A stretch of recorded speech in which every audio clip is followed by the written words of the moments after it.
Well, I am from the most dangerous area in Ukraine. I guess it has become known all over the world. It is Donbas. We never planned to leave Ukraine, but uh, when everything started, it started early in the morning at 5 a.m., 24th of February. It started with explosions, and it was difficult to believe.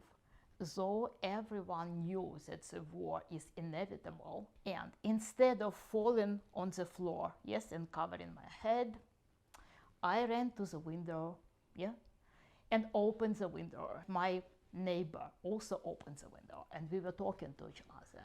Where are these explosions? And the explosions were just like 40 minutes drive from my place. They were bombing the airport.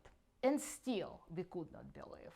It was very difficult to accept this idea that the war has come exactly to you. And we had to flee. We moved to Western Ukraine, where it was quieter. And then in April, when the program Uniting for Ukraine started working, so my daughter became my sponsor with her husband. In 2 weeks, we got our permission, and we came to Nashville, and never expected to stay that long.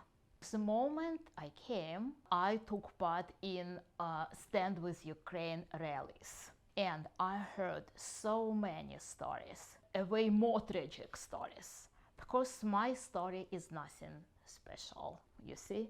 It's even impossible not to admire their strong willpower, that they are still alive emotionally and still function.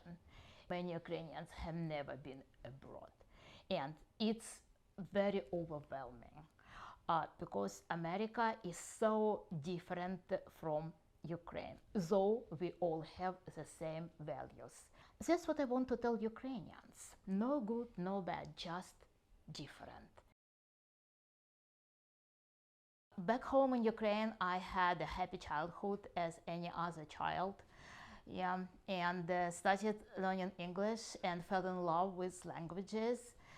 Have always wanted to be a teacher because my mom, my aunt, and my uncle, they all were teachers. And that's actually what I've been doing all my life. While I am teaching, I forget where I am and what's going on, because the process of teaching inspires me, especially when I see fire in the eyes. We kept hearing from time to time different explosions. Our school, my school, we have a cellar, which is not shelter, but nevertheless, the level of danger was high. So we took all our kids to the cellar and kept them there. When it was absolutely dangerous, we switched to virtual teaching. But life never stopped, and we never stopped teaching. Because we know that knowledge is everything in this life, and we always tried to tell our kids how important it is. Our kids still attend online Ukrainian schools. Thanks to the time difference, I have a chance to keep teaching my kids early in the morning before I start my American job, which gives me such an energy. Yes, early in the morning I see my kids as if I'm at home. It is such an exotic experience because my students are not Ukrainians, they're adults from different countries. For example, one of my students is a man from Congo. He is dancing, yes, he is doing like that. He is the first to run to the whiteboard and to do matching or some other exercises. And a man, a father of a big family, and he feels as if he is back to his childhood. The highest prize is when the lesson is over and they say, no, no, teacher, don't go. Yeah, it is the best reward ever. We were naive, actually, and we thought that it would take like a month too. And somehow people will stop and will start thinking. It's the 21st century. It's Europe. It's impossible even to understand what's going on, but it still looks like I'm sleeping, and the day will come when I will wake up and I will be like, oh my God, what kind of dream did I have last night? So when I am with Ukrainians, it's like an illusion of home, as if I am at home, but it's an illusion. And then you open your eyes and you understand that you are not at home. I really want to help Ukrainians to show them that it's not the end of life. Everything is doable. Nothing is impossible. As long as you believe that in the world there are more kind people and good people than bad people. You can start building your new life, focusing on the positive stuff. To focus on the fact that America has opened the doors and provides us with financial help, emotional help, psychological help.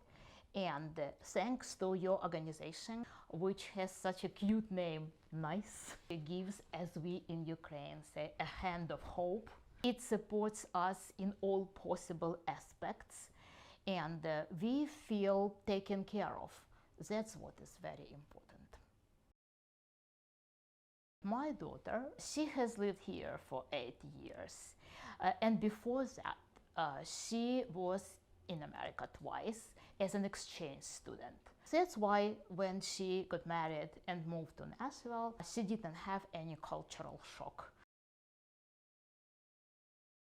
She was always exposed to Ukrainian customs, traditions, cuisine. It is everything for us because it is our motherland. My daughter also is multilingual. She speaks Ukrainian, Russian, and English, obviously. Ukrainians mostly are bilingual. Historically, it happened in such a way that I am from area which mostly speaks Russian, but only in the families. Ukrainian language is one of the most melodic languages in the world. Everywhere at schools, hospitals, stores, everybody speaks Ukrainian because it's a national language and we are very proud of it. Ukrainians are very warm people and we know how to have fun. I like our holidays very much. Here, you guys mostly focus on Christmas.